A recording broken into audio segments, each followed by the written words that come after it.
E aí, pessoal, voltando aos estudos sobre deslocamento de equilíbrio químico, hoje vamos falar sobre a variação da pressão, tá bom?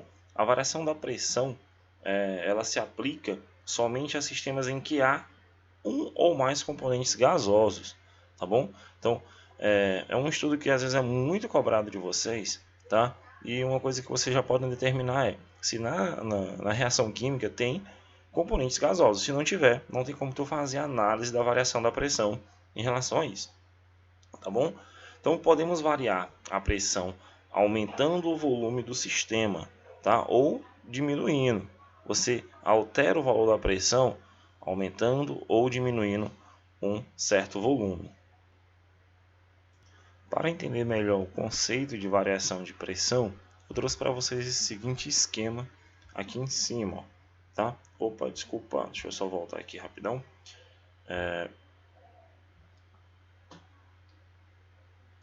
Prontinho, fiz aqui o sistema inicial, tá bom? Nesse primeiro sistema aqui, galera, eu vou ter uma pressão, tá? E o que é a pressão?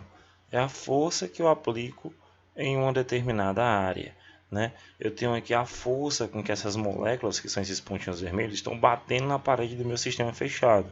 Elas vão exercer uma certa pressão P. O que acontece? Como se fosse um êmbolo de uma seringa, eu diminuo aqui o volume, eu crio uma parede aqui e diminuo. Vai diminuir o volume, galera, aqui, né? Ó, eu vou ter um certo volume V, tá? Diferente desse volume inicial aqui, ó. Tá bom? Eu tenho aqui um volume inicial, e aí eu vou ter um volume V aqui e eu vou diminuir espaço entre essas moléculas. Elas vão acabar se colidindo mais, tá bom? E o que vai acontecer com a pressão? Ela vai sofrer uma alteração, vai ter uma pressão pelinha aqui, tá bom? Diferente, vai ser uma pressão maior. Quando eu diminuo o volume, eu tenho uma pressão maior, tá bom? Quando eu aumento meu volume novamente, ó, eu vou ter aqui um volume diferente, né? Um volume linha, tá?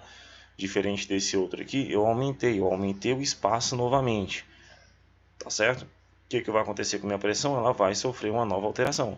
Pressão 2, a pressão vai diminuir. Quando eu aumento o volume, eu diminuo a pressão, tá? Então é assim que você vai aplicar a pressão nesses sistemas em equilíbrio, mas eu preciso analisar isso para a fase gasosa, tá? Então podemos variar a pressão alterando o volume de um sistema. Se diminuir o volume, a pressão aumentará.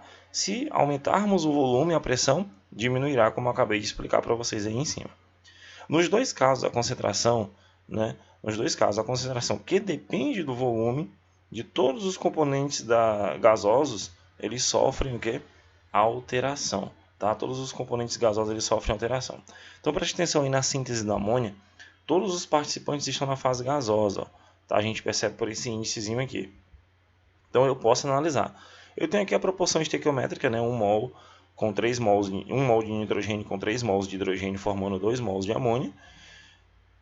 Né? Pela estequiometria eu posso entender que aqui é um volume, né? 1 mol forma um volume, 3 mols, 3 volumes, dá um total de 4 volumes aqui nos meus reagentes. Nos meus produtos eu formo apenas 2 volumes, né? Então 4 volumes formam 2, então eu tenho um volume maior aqui nos meus reagentes e um volume menor aqui quando eu formo os meus produtos, tá? A gente vê isso lá na estequiometria. Então, que conclusões é que a gente pode tirar disso daí, né? Se o objetivo é tu aumentar a produção de amônia aqui, galera, ó, teu objetivo é esse produto aqui, que ele é mais é o produto final que tu quer. Isto é, tu tem que deslocar o equilíbrio para a direita. Teu objetivo é mexer nessa reação para que tu possa produzir mais amônia, tá bom? Devemos aumentar a pressão sobre o sistema, tá bom? De acordo com o princípio de Le Chatelier. Le Chatelier vem novamente explicar essa situação. Ele diz que eu tenho que aumentar a pressão sobre o sistema. Vamos entender isso daí, tá bom? Se o objetivo é aumentar a produção de amônia, isto é, deslocar o equilíbrio para a direita, devemos aumentar a pressão sobre o sistema. Mas a gente não explicou ainda por que isso acontece. Vamos ver aqui graficamente, ó.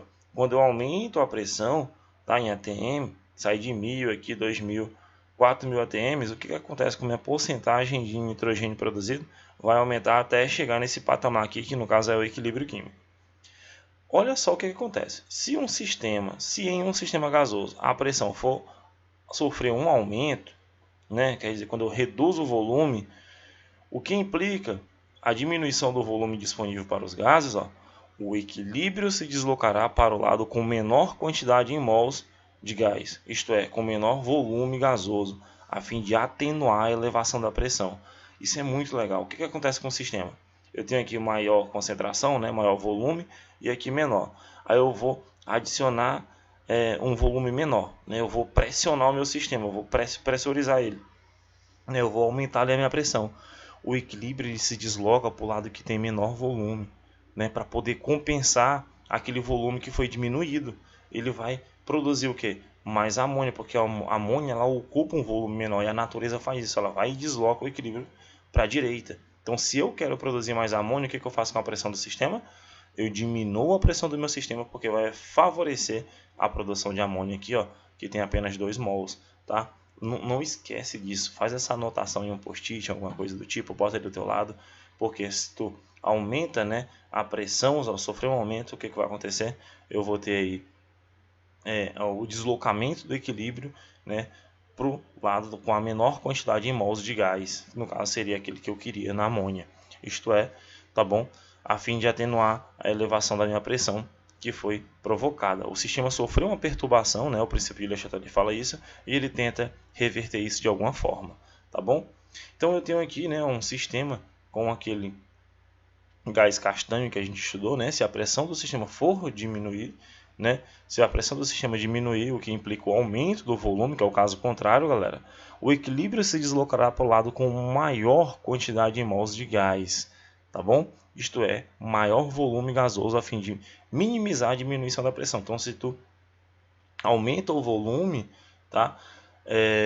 Ou diminui, isso vai sofrer sérias alterações na produção de produtos ou reagentes, tá bom? Então, se tu diminui a pressão do sistema, o equilíbrio se deslocará para o lado com maior quantidade em mols. É algo bem proporcional de você lembrar, né? Se tu diminui a pressão, tu vai para o lado com maior quantidade. Se tu aumenta a pressão, tu vai para o lado com menor quantidade em mols, tá bom? Uma coisa muito importante aqui, a constante, deixa eu circular aqui para vocês bonitinho. A constante de equilíbrio permanece a mesma assim quando eu vario a concentração, tá? A constante de equilíbrio ela só muda com a variação da minha temperatura. Na pressão ela permanece a mesma, tá? Se tu for fazer uma análise matemática da constante de equilíbrio, ela não vai sofrer alteração, tá bom? Um caso mais importante aqui também, ó, no entanto, nem todo sistema gasoso em equilíbrio sofre deslocamento por causa da pressão.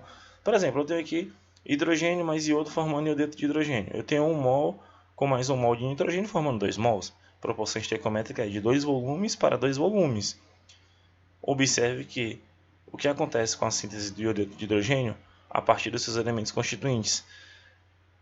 O que a gente pode concluir? Diminuindo ou aumentando a pressão não favorece nenhum dos sentidos, o equilíbrio permanece inalterado. Então a análise da variação de pressão tu só faz quando tu tem volumes diferentes em reagentes e produtos, certo?